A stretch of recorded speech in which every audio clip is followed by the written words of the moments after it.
കൃഷ്ണായ വാസുദേവായ ഹരയേ പരമാത്മനേ പ്രണതക്ലേശനാശായ ഗോവിന്ദായ നമോ നമഃ. ഹരി ഓം. ശ്രീമദ് ഭാഗവത കഥ വിചാരമാണ് തുടരുന്നത്.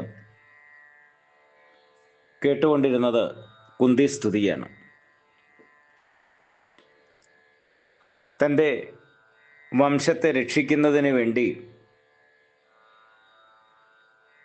അവസാനം അഭിമന്യുവിൻ്റെ പത്നിയായ ഉത്തരയുടെ ഗർഭസ്ഥ ശിശുവിനെ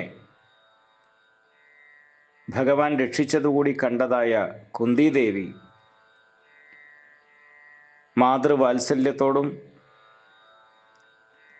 ഭഗവാനോടുള്ള ഭക്തിയോടും എല്ലാറ്റിലും ആർദ്രമായി നിറകണ്ണുകളോടുകൂടി കുന്തിദേവി ഭഗവാനെ നമസ്കരിച്ച് സ്തുതിക്കുന്നതാണ് കണ്ടത്. കുന്തിസ്തുതി മാതൃവാത്സല്യത്തിൻ്റെ ഒരു പ്രവാഹമായിട്ട് നമുക്ക് കാണാൻ സാധിക്കും. അത്രയും ആർദ്രമായിട്ട് ആ അമ്മയുടെ മനസ്സ് അവിടെ കാണുകയാണ്. അതുകൊണ്ടാണ് കുന്തിദേവി പറയുന്നത്, ഭഗവാനെ, ഒരുപക്ഷെ സ്വന്തം മാതാവായ ദേവകിയോട് പോലും കാണിക്കാത്തതായ കാരുണ്യമാണ് അങ്ങ് എന്നോട് കാണിച്ചിട്ടുള്ളത്. കാരണം ദേവകിക്ക് തൻ്റെ സങ്കടങ്ങൾ പറയാനും ഒന്ന് ആശ്വസിക്കാനുമുള്ള സ്ഥാനമായിട്ട് വസുദേവരുണ്ട്. എന്നാൽ തനിക്ക് അതുപോലും ഉണ്ടായിരുന്നില്ല. സ്വന്തം ദുഃഖം ഒറ്റയ്ക്ക് പങ്കുവെച്ച് ഒറ്റയ്ക്ക് ആ ഭാരം ചുമന്ന് മക്കളെ സംരക്ഷിക്കേണ്ടതായ ഒരു അവസ്ഥ വന്ന ഒരു അമ്മ. ജീവിതത്തിൽ നമുക്കൊക്കെ ഇങ്ങനെ ഭഗവാന്റെ അനുഗ്രഹം പലപ്പോഴും ഉണ്ടാകാറുണ്ട്. പക്ഷെ പലപ്പോഴും നാം അത് ശ്രദ്ധിക്കാറില്ല, മറന്നു പോകാറാണ്. ഇത്ര വ്യത്യാസമുള്ളൂ.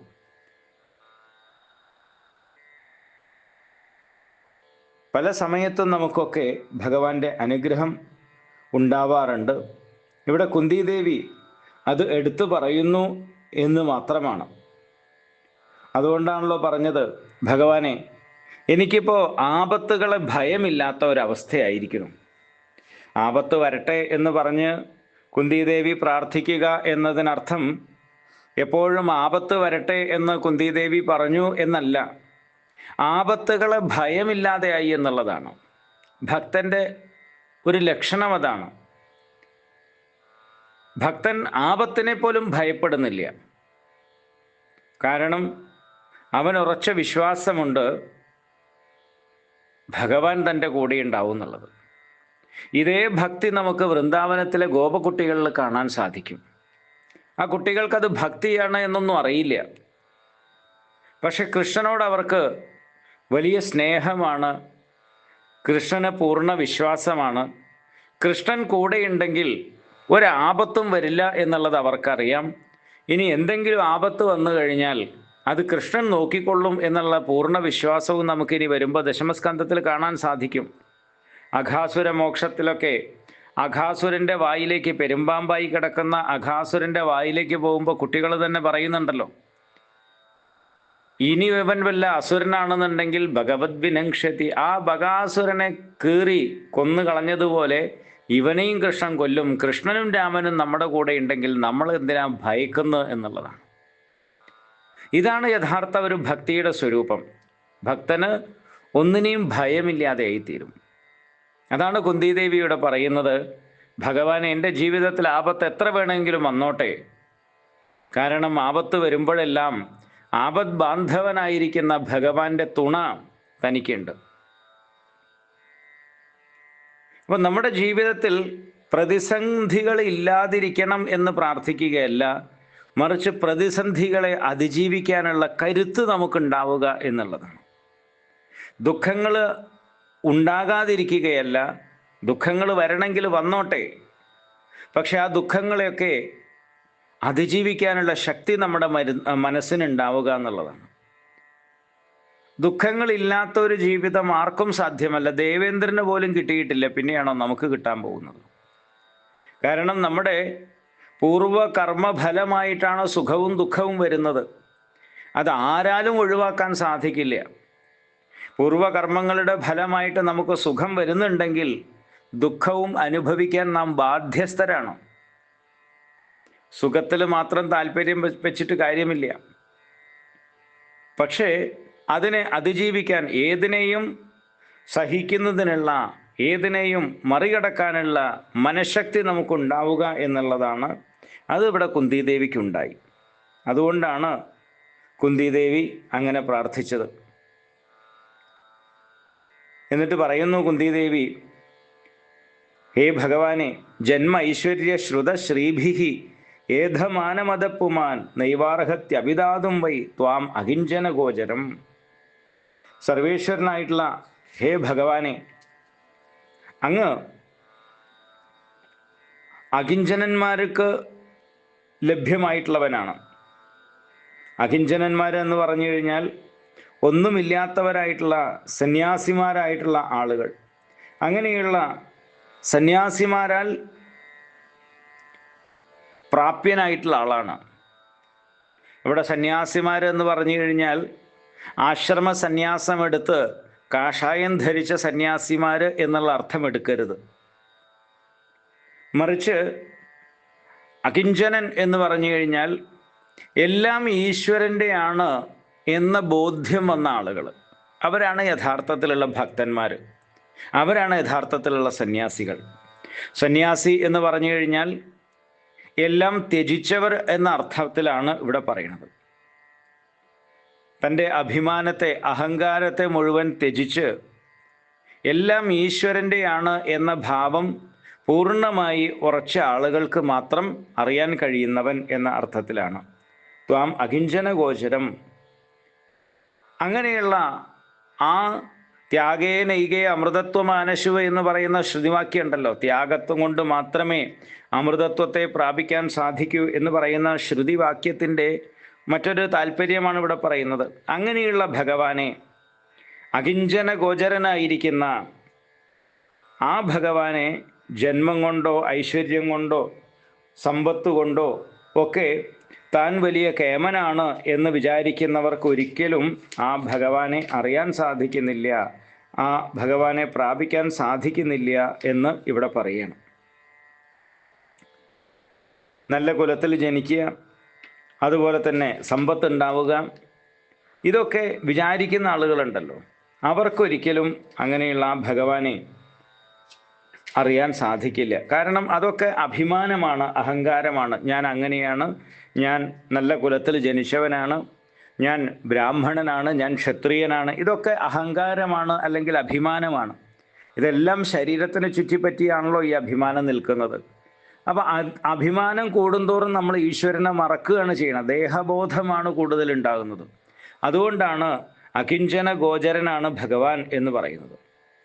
അങ്ങനെയുള്ള അകിഞ്ചനന്മാരുടെ നമോ അകിഞ്ചന വിത്തായ നിവൃത്ത ഗുണവൃത്തയേ ആത്മാരാമായ ശാന്തായ കൈവല്യപതയേ നമ.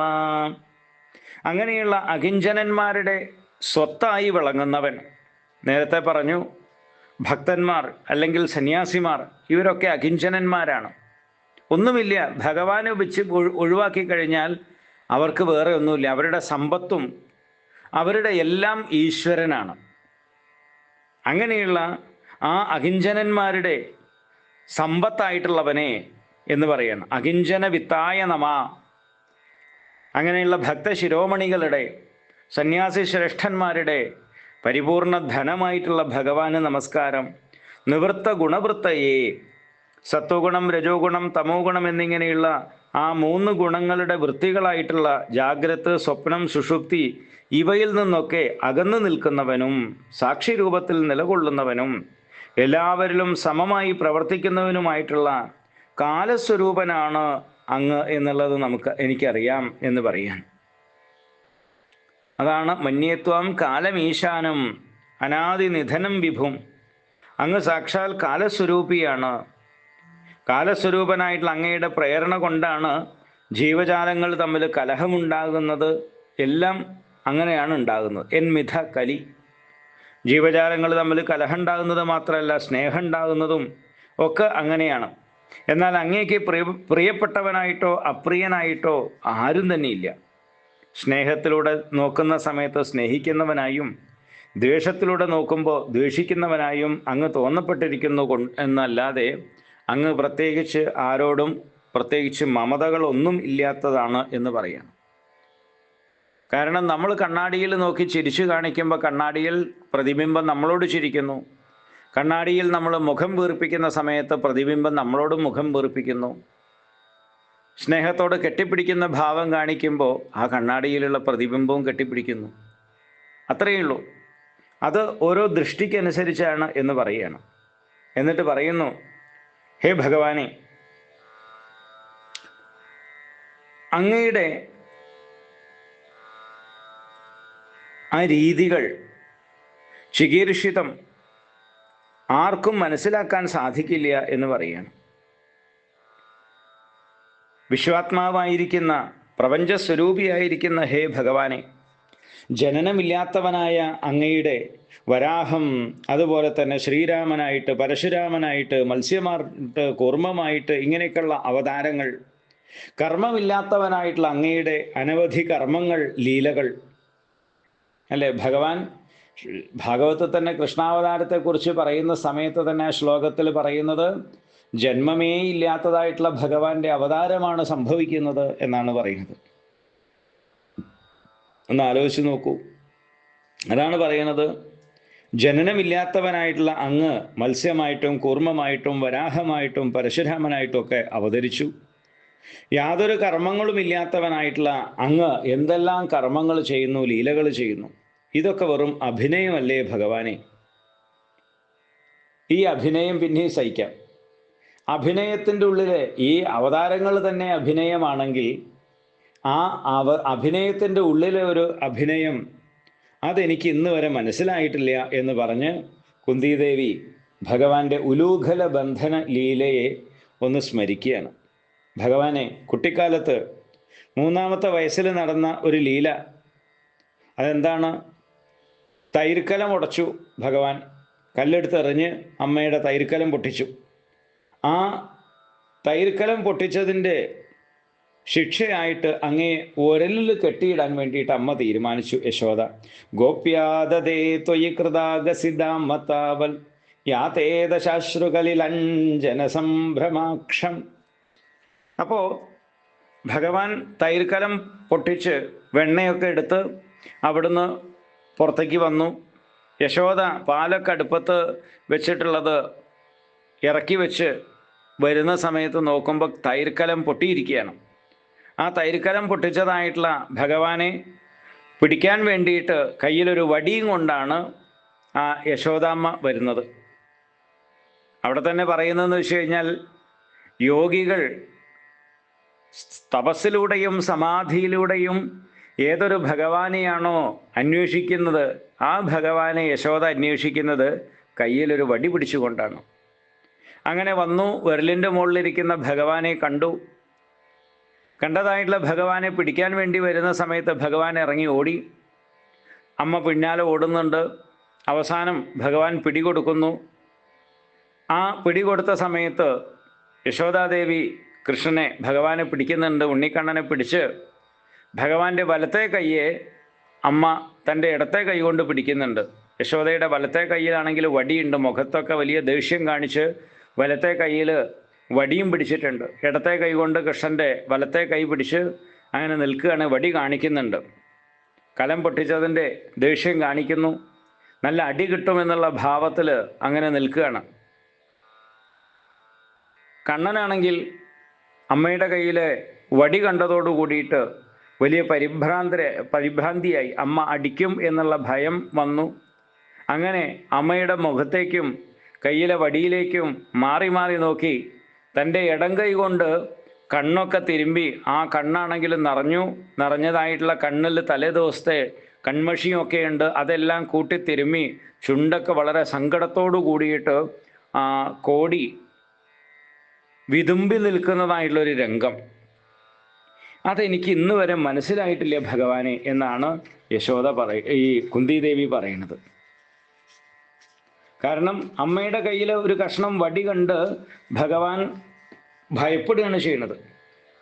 വളരെ സങ്കടത്തോടു കൂടിയിട്ട് അങ്ങ് നിന്നു.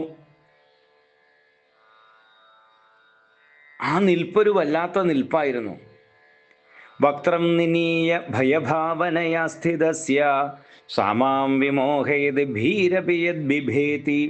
തലയൊക്കെ താഴ്ത്തി വളരെ ഭയപ്പെട്ടുകൊണ്ട് നിന്ന ആ ഒരു നിൽപ്പ് അത് എന്നെ ഇപ്പോഴും മോഹിപ്പിക്കുകയാണ്. കാരണം ഭീരപി യത് ബിഭേതി, സാക്ഷാൽ അന്തകൻ പോലും ആരെയാണോ ഭയപ്പെടുന്നത്, അല്ലെങ്കിൽ എല്ലാവർക്കും ഏറ്റവും വലിയ ഭയം എന്നുള്ളത് മരണഭയമാണ്. ആ അന്തകൻ പോലും ഏതൊരു ഭഗവാനെ ഭയപ്പെട്ടിട്ടാണോ തൻ്റെ പ്രവൃത്തികളെല്ലാം കൃത്യമായിട്ട് ചെയ്യുന്നത്, ആ ഭഗവാനാണ് അമ്മയുടെ കയ്യിൽ ഒരു കഷ്ണം വടി കണ്ട് ഭയപ്പെട്ടത്. അതെനിക്ക് ഇപ്പോഴും മനസ്സിലായിട്ടില്ല ഭഗവാനെ എന്ന് പറയാം. ഇതല്ലേ അങ്ങയുടെ ഏറ്റവും വലിയ അഭിനയം ഉണ്ടായിട്ടുള്ളത്? അത് അഭിനയത്തിൻ്റെ ഉള്ളിലെ മറ്റൊരു അഭിനയമല്ലേ എന്ന് കുന്തിദേവി ചോദിക്കുകയാണ്. എന്നിട്ട് പറയണു, അങ്ങയുടെ അവതാരത്തിനുള്ള കാരണങ്ങൾ പലരും പല രീതിയിലാണ് പറയുന്നത്. മലയപർവ്വതത്തിൽ അതിൻ്റെ കീർത്തിയെ വളർത്താൻ വേണ്ടി ചന്ദന വൃക്ഷങ്ങളൊക്കെ മുളച്ചുണ്ടാകുന്നത് പോലെ ഭക്തനായിരിക്കുന്ന യദുവിൻ്റെ കീർത്തിയെ വർദ്ധിപ്പിക്കാൻ വേണ്ടിയിട്ടാണ് അങ്ങ് യദുവംശത്തിൽ അവതരിച്ചത് എന്ന് ചില ആളുകൾ പറയുന്നുണ്ട്. അതല്ല, ദേവകിയും വസുദേവരും പൂർവജന്മത്തിൽ കൃഷ്ണയും സുതപസ്സുമായിരുന്നു. അവരൊരുപാട് കാലം തപസ് ചെയ്ത് ഭഗവാന് തുല്യനായിട്ടുള്ളൊരു പുത്രനെ വരമായിട്ട് ആവശ്യപ്പെട്ടു, അല്ലെങ്കിൽ ഭഗവാൻ പുത്രനായിട്ട് ജനിക്കണം എന്ന് ആവശ്യപ്പെടുകയാണ്. അവരുടെ അഭീഷ്ടം സാധിപ്പിക്കാനും അസുര രാജാക്കന്മാരെയൊക്കെ സംഹരിക്കാനും വേണ്ടിയാണ് അങ്ങ് അവതരിച്ചത് എന്ന് വേറെ ചില ആളുകൾ പറയുന്നുണ്ട്. അതല്ല, അധർമ്മികളായിട്ടുള്ള രാജാക്കന്മാരുടെ ഭാരം കൊണ്ട് സമുദ്രത്തിൽ താഴ്ന്നു പോകാൻ ആരംഭിച്ച ഭൂമിയുടെ ഭാരം തീർത്ത് അനുഗ്രഹിക്കാൻ ബ്രഹ്മദേവൻ പ്രാർത്ഥിച്ചനുസരിച്ചാണ് അങ്ങ് അവതരിച്ചത് എന്ന് വേറെ ചിലർ പറയുന്നുണ്ട്. ഇനി അതല്ല, ഭക്തന്മാരെ അനുഗ്രഹിക്കാൻ വേണ്ടിയിട്ടാണ് ഭഗവാന്റെ അവതാരം എന്ന് വേറെ ചിലർ പറയുന്നു. അതെങ്ങനെയാണെന്ന് ചോദിച്ചു കഴിഞ്ഞാൽ, ഈ ആത്മവിസ്മൃതിയാണ് അവിദ്യ എന്ന് പറയുന്നത്. താൻ ആരാണെന്ന് മറന്നു പോകുന്നത്. ആ അവിദ്യയിൽ നിന്ന് പിന്നീട് ആഗ്രഹം ഉണ്ടാവുന്നു. വസ്തുക്കളെ അതിൻ്റെ നിജസ്വരൂപത്തിൽ മനസ്സിലാക്കാൻ സാധിക്കാതെ വരുമ്പോഴാണല്ലോ ആഗ്രഹങ്ങൾ ഉണ്ടാകുന്നത്. ആഗ്രഹം സാധിക്കാനായിട്ട് കർമ്മം ചെയ്യണം. ഇവിടെ വളരെ മനോഹരമായിട്ടുള്ളൊരു വേദാന്ത രഹസ്യത്തെ ഇവിടെ പറയുകയാണ് ചെയ്യുന്നത്. അഖണ്ഡ ആനന്ദ സ്വരൂപമായിരിക്കുന്ന തൻ്റെ സച്ചിദാനന്ദ സ്വരൂപത്തെ മറന്ന് താൻ ഈ ശരീരമാണ് എന്ന് കരുതുന്നു. അതാണ് അവിദ്യ.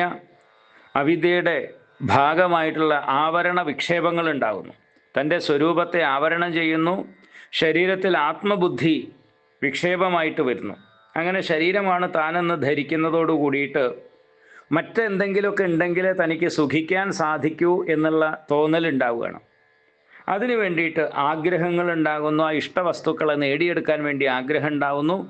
ആഗ്രഹപൂർത്തിക്ക് വേണ്ടി കർമ്മങ്ങൾ ചെയ്യാൻ ആരംഭിക്കുന്നു. കർമ്മം ചെയ്യുന്തോറും അവിദ്യ വർദ്ധിക്കുന്നുണ്ട്. മാത്രമല്ല, കർമ്മം ചെയ്യുന്ന സമയത്ത് കർമ്മഫലം ഉണ്ടാകുന്നുണ്ട്. ആ കർമ്മഫലം അനുഭവിക്കാൻ വേണ്ടിയിട്ട് ഈ ശരീരം പര്യാപ്തമല്ലാതെ വരുന്ന സമയത്ത് വീണ്ടും ശരീരങ്ങൾ സ്വീകരിക്കേണ്ടി വരുന്നു, ഉപേക്ഷിക്കേണ്ടി വരുന്നു. അതിനെ ജനന മരണങ്ങൾ എന്ന് പറയുന്നു. അപ്പോൾ ജനന മരണങ്ങൾ ഉണ്ടാക്കി തീർക്കുന്നത് തൻ്റെ കർമ്മങ്ങൾ തന്നെയാണ്, വേറെ ഒന്നുമല്ല. അപ്പോൾ കർമ്മങ്ങൾ ചെയ്യുന്തോറും അവിദ്യ വീണ്ടും വർദ്ധിക്കും. അവിദ്യ വർദ്ധിക്കും തോറും ആഗ്രഹങ്ങൾ വർദ്ധിച്ചു വരും. ആഗ്രഹങ്ങൾ വർദ്ധിക്കും തോറും കർമ്മവും വർദ്ധിച്ചു വരും. ഇങ്ങനെ ഈ ജനന മരണ സ്വരൂപമായിട്ടുള്ള സംസാരത്തിൽ ചുറ്റിത്തിരിഞ്ഞുകൊണ്ടിരിക്കും ജീവന്മാർ. അങ്ങനെയുള്ള ജീവന്മാർക്ക് നിരന്തരമായിട്ടുള്ള ഭഗവത് സ്മരണ, അങ്ങയുടെ കഥാശ്രവണം, ഭഗവത് പൂജ, ധ്യാനം തുടങ്ങിയിട്ടുള്ള അനുഷ്ഠാനങ്ങളിൽ കൂടിയിട്ട് മാത്രമേ ഈ സംസാരത്തിൽ നിന്ന് രക്ഷപ്പെടാൻ സാധിക്കൂ. അതിനുള്ള സൗകര്യം ആ ഭക്തിമാർഗത്തെ സൃഷ്ടിക്കാൻ വേണ്ടിയാണ് അങ്ങയുടെ അവതാരം എന്ന് വേറെ ചിലർ പറയുന്നുണ്ട്. അങ്ങയുടെ ലീലകളെ കേൾക്കുക, കീർത്തിക്കുക, അഭിനന്ദിക്കുക, അങ്ങയെ സ്മരിക്കുക, ഈ അനുഷ്ഠാനങ്ങളൊക്കെ ചെയ്യുന്ന ആളുകൾക്ക് അധികം വൈകാതെ തന്നെ സംസാര വാസനകളെയൊക്കെ നിശേഷം നശിപ്പിക്കുന്നതായ അങ്ങയുടെ ആ പാതാരവിന്ദങ്ങളെ ഹൃദയത്തിൽ സാക്ഷാത്കരിക്കാൻ സാധിക്കും ഭക്തിയിലൂടെ.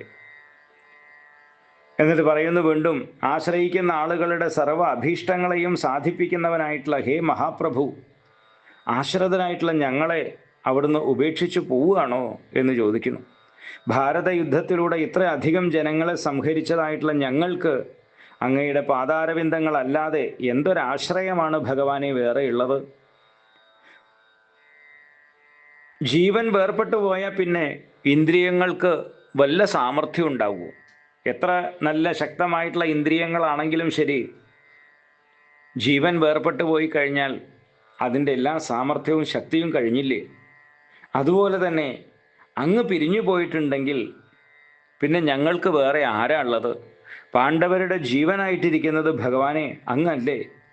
അങ്ങ് ഞങ്ങളെ വിട്ടുപോയി കഴിഞ്ഞാൽ ഞങ്ങൾ ജീവശവങ്ങളായി മാറില്ലേ? അങ്ങ് ഇവിടം വിട്ടുപോയി കഴിഞ്ഞാൽ ഈ ഭൂമിയുടെ ശോഭ തന്നെ ഇല്ലാതെയായി തീരും. ഇപ്പോൾ ഈ രാജ്യത്തിന് ഇത്രയും അഴക് വരുന്നത്, ഭൂമിക്ക് ഇത്രയും അഴക് അനുഭവപ്പെടുന്നത് അങ്ങയുടെ അതിമനോഹരമായിട്ടുള്ള ആ കാലടികൾ ഇവിടെ പതിഞ്ഞതുകൊണ്ടാണ് കൃഷ്ണ. ഈ ഗ്രാമങ്ങളുടെ സമൃദ്ധി, വൃക്ഷങ്ങളുടെ ഫലസമൃദ്ധി, ചെടികളുടെ പുഷ്പസമൃദ്ധി, വനത്തിൻ്റെ വന്യസമ്പൽ സമൃദ്ധി, ഇതെല്ലാം അങ്ങയുടെ ആ പാദപത്മങ്ങളുടെ അനുഗ്രഹം കൊണ്ടാണ്, അല്ലെങ്കിൽ അങ്ങയുടെ കാരുണ്യ കടാക്ഷം കൊണ്ടാണ്. അങ്ങ് പോയി കഴിഞ്ഞാൽ അതൊക്കെ ഇല്ലാതെയായി തീരും. പ്രപഞ്ചത്തിൻ്റെ നിയന്താവായിട്ട്, പ്രപഞ്ചത്തിൻ്റെ മുഴുവൻ ആത്മാവായി, പ്രപഞ്ച സ്വരൂപനായിട്ട് വിളങ്ങുന്ന ഭഗവാനെ, എനിക്ക് അങ്ങയോടുള്ളൊരു പ്രാർത്ഥന, ഈ പാണ്ഡവരിലും യാദവരിലും ദൃഢമായി ഉറച്ചതായിട്ടുള്ള എൻ്റെ ഈ മനസ്സിനെ ഒന്ന് വേർപ്പെടുത്തി തരണേ എന്ന് പറയണം. അല്ലെങ്കിൽ അവരോടുള്ള ആ സ്നേഹപാശത്തെ, എൻ്റെ മനസ്സ് വല്ലാതെ ഒരു പാശമായിട്ട് അവരിൽ ചുറ്റപ്പെട്ട് കിടക്കുകയാണ്, ആ സ്നേഹപാശത്തെ ഒന്ന് മുറിച്ചു തരണേ ഭഗവാനെ എന്ന് പറയാം. അഥ വിശ്വേശ വിശ്വാത്മൻ വിശ്വമൂർത്തേ സ്വകേഷു മേ സ്നേഹപാശമിമം ചിന്തി ദൃഢം പാണ്ഡുഷു വൃഷ്ണിഷു. അപ്പോൾ എന്തിനായി സ്നേഹപാശം മുറിക്കുന്നതെന്ന് ചോദിച്ചു കഴിഞ്ഞാൽ, ഇപ്പം അങ്ങയെ സ്മരിക്കാൻ നേരമില്ല, അതുകൊണ്ടാണ്. ഒന്നുകിൽ തൻ്റെ മക്കളൊക്കെ ആയിട്ടുള്ള പാണ്ഡവരെ കുറിച്ചിട്ടുള്ള ചിന്തകളും വേവലാതികളും മനസ്സിനെ അലട്ടിക്കൊണ്ടിരിക്കണം, അല്ലെങ്കിലോ തൻ്റെ ബന്ധുക്കളായിട്ടുള്ള വൃഷ്ണികളോടുള്ള ആ ബന്ധം, തൻ്റെ കുടുംബം അവിടെയാണല്ലോ. അപ്പോൾ വൃഷ്ണികളോടോ അല്ലെങ്കിൽ പാണ്ഡവരോടോ, പാണ്ഡവരെന്ന് പറഞ്ഞു കഴിഞ്ഞാൽ ഭർത്താവിൻ്റെ ആളുകളാണ്. ഒരു സ്ത്രീയെ സംബന്ധിച്ച് രണ്ട് തരത്തിലാണ് ബന്ധം ഉണ്ടാകുന്നത്. ഒന്നുകിൽ താൻ വിവാഹം കഴിച്ച അല്ലെങ്കിൽ തന്നെ വിവാഹം കഴിച്ചതായിട്ടുള്ള തൻ്റെ ഭർത്താവ്, ഭർത്താവിൻ്റെ കുടുംബം, ആ സന്തതികൾ, ഇങ്ങനെയുള്ള ഭാവത്തിലുള്ള ബന്ധം. അല്ലെങ്കിൽ തൻ്റെ അച്ഛനമ്മമാർ, സഹോദരങ്ങൾ, അവിടെയുള്ള ബന്ധം. ലോകത്ത് ഇങ്ങനെയാണല്ലോ രണ്ട് ബന്ധങ്ങൾ വരുന്നത്. ഇതിൽ പെട്ടിട്ട് എൻ്റെ മനസ്സ് അങ്ങോട്ടും ഇങ്ങോട്ടും ആന്തോളനം ചെയ്തുകൊണ്ടിരിക്കുകയാണ് ഭഗവാനെ. അതുകൊണ്ട് അങ്ങയെ പൂർണ്ണമായിട്ട് സ്മരിക്കാൻ എനിക്ക് സാധിക്കുന്നില്ല. അതുകൊണ്ട് ആ സ്നേഹപാശത്തെ ഒന്ന് മുറിച്ച് എന്നെ നേരെയാക്കി തരണം എന്ന് പറയുന്നു. ഇവിടെ പറയുന്ന കാര്യം വളരെ ഗംഭീരമായൊരു വിഷയമാണ്. കാരണം അത് തെറ്റിദ്ധരിക്കാനും സാധ്യതയുണ്ട് എന്നുള്ളതാണ്. ഇപ്പോൾ കുന്തിദേവി സ്നേഹപാശത്തെ മുറിക്കണം എന്ന് പറഞ്ഞു കഴിഞ്ഞാൽ കുടുംബത്തോടുള്ള സ്നേഹം ഒഴിവാക്കണം എന്നല്ല പറയണത്. സ്നേഹം വേറെയാണ്, സ്നേഹപാശം വേറെയാണ്. സ്നേഹം ആവശ്യമാണ്, ആസക്തിയാണ് ഈ പാശം എന്ന് പറയുന്നത്. സ്നേഹവും ആസക്തിയും രണ്ടും രണ്ടാണ്. സ്നേഹം ആവശ്യമാണ്, എന്നാൽ ഈ ആസക്തി ഉണ്ടാകുമ്പോൾ, സ്നേഹം തന്നെ പാശമായിട്ട് വരുന്ന സമയത്ത് എല്ലാം എൻ്റെ ഇഷ്ടത്തിനനുസരിച്ച് നടക്കണം, ഞാൻ പറയുന്നത് പോലെ തന്നെ അവർ പ്രവർത്തിക്കണം എന്നുള്ള ചിന്താഗതി വന്നു ചേരുന്നു. അവരുടെ ഒരു സ്വാതന്ത്ര്യത്തിന് മുഖവില കൊടുക്കാതെ ഇരിക്കുന്നതായിട്ടുള്ളൊരവസ്ഥ, അത് നമുക്ക് എല്ലാവർക്കും ദുഃഖം നൽകുന്നതാണ്. അത് ഇന്നും നമ്മുടെയൊക്കെ ജീവിതത്തിൽ അങ്ങനെയാണ്. ഈ സ്നേഹപാശമായിട്ട് മാറുന്ന സമയത്ത് കുറേ കഴിയുമ്പോൾ അത് പ്രശ്നങ്ങളായിട്ട് മാറുന്നു. ഗോപികൾക്ക് സ്നേഹപാശമായി അല്ല ഉണ്ടായിരുന്നത്, സ്നേഹമായിരുന്നു. അതുകൊണ്ട് അവർ ആഗ്രഹിച്ചത് കൃഷ്ണൻ്റെ ഉത്കർഷമാണ്. എപ്പോഴും കൃഷ്ണൻ സന്തോഷമായിട്ടിരിക്കണം. ആ കൃഷ്ണൻ്റെ സന്തോഷത്തിനാണ് അവർ പ്രാധാന്യം കൊടുത്തത്, തൻ്റെ ശ്രേയസ്സിനും തൻ്റെ സുഖത്തിനുമല്ല. അതാണ് യഥാർത്ഥമായിട്ടുള്ള നിഷ്കളങ്കമായിട്ടുള്ള സ്നേഹം. എന്നാൽ സ്നേഹപാശം വരുന്ന സമയത്ത് അവിടെ പ്രാധാന്യം തനിക്കാണ്. തനിക്കിഷ്ടമുള്ളത് മാത്രമേ അദ്ദേഹം ചെയ്യാൻ പാടുള്ളൂ എന്നുള്ള രീതിയിലുള്ള ആ ഒരു ഭാവം വരുന്നു. അതാണ് ആ സ്നേഹപാശം മുറിച്ച് എന്നെ ഒന്ന് സ്വതന്ത്രമാക്കി തരണം ഭഗവാനെ. ഈ സ്നേഹപാശം വന്നു കഴിഞ്ഞാൽ യഥാർത്ഥത്തിൽ സ്നേഹിക്കാൻ പോലും നമുക്ക് സാധിക്കാതെ വരും എന്നുള്ളതാണ്.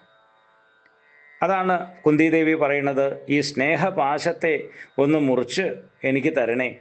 അങ്ങനെയാണെങ്കിൽ അങ്ങയുടെ പാദത്തിലും എൻ്റെ മനസ്സിനെ വെക്കാൻ സാധിക്കും എന്ന് പറയും. എന്നിട്ട് വീണ്ടും പറയണം, അങ്ങനെ ആ സ്നേഹപാശം മുറിച്ചതിന് ശേഷം എൻ്റെ മനസ്സ് മറ്റൊന്നിലേക്കും പോകാതെ നിഷ്കളങ്ക ഭക്തിയോടെ ആത്മസ്വരൂപനായിട്ടുള്ള അങ്ങയിലേക്ക് എങ്ങനെയാണോ ഗംഗാനദി സമുദ്രത്തിലേക്ക് ഒഴുകി പോകുന്നത്, യാതൊരു മുറിവുമില്ലാതെ അങ്ങനെ ഏക ലക്ഷ്യത്തിലേക്ക് ഒഴുകി പോകുന്നത്, അതുപോലെ എൻ്റെ മനസ്സ് അങ്ങയിലേക്ക് നിരന്തരം പ്രവഹിക്കാൻ ആക്കിത്തരണേ ഭഗവാനെ. ശ്രീകൃഷ്ണ കൃഷ്ണസഖ വൃഷ്ണി ഋഷഭാവനിദ്വിക് രാജന്യ വംശദഹനാൻ അപവർഗവീര്യ എന്ന് പറഞ്ഞിട്ട് ആ സ്തുതി അവസാനിപ്പിക്കുകയാണ് ചെയ്യുന്നത്. അർജുനൻ്റെ സുഹൃത്തും യാദവശ്രേഷ്ഠനും ഭൂമിക്ക് ഉപദ്രവകാരികളായ അസുരന്മാരെയൊക്കെ സംഹരിക്കുന്നവനും ഒരിക്കലും ക്ഷയിക്കാത്ത പരാക്രമത്തോടു കൂടിയവനും വേദവാക്യങ്ങളാൽ മാത്രം പ്രാപിക്കാൻ കഴിയുന്നവനും പശുക്കള് ബ്രാഹ്മണര് ദേവന്മാര് ഇവരുടെയൊക്കെ ഹിതത്തിനായിട്ട് അവതരിച്ചിട്ടുള്ളവനും യോഗേശ്വരനും സകലരുടെയും ഗുരുവുമായിട്ടുള്ള ഭഗവാൻ ശ്രീകൃഷ്ണന് വീണ്ടും വീണ്ടും നമസ്കാരം എന്ന് പറഞ്ഞ് കുന്തിദേവി ആ സ്തുതി ഉപസംഹരിക്കുകയാണ്.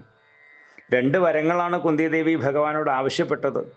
ഒന്ന്, മനസ്സിനെ ഈശ്വരനോട് അടുപ്പിക്കുന്നതായിട്ടുള്ള ആപത്തുകൾ വീണ്ടും വീണ്ടും തന്ന് അനുഗ്രഹിക്കണേ എന്നുള്ളതായിട്ടുള്ള ഭാവം.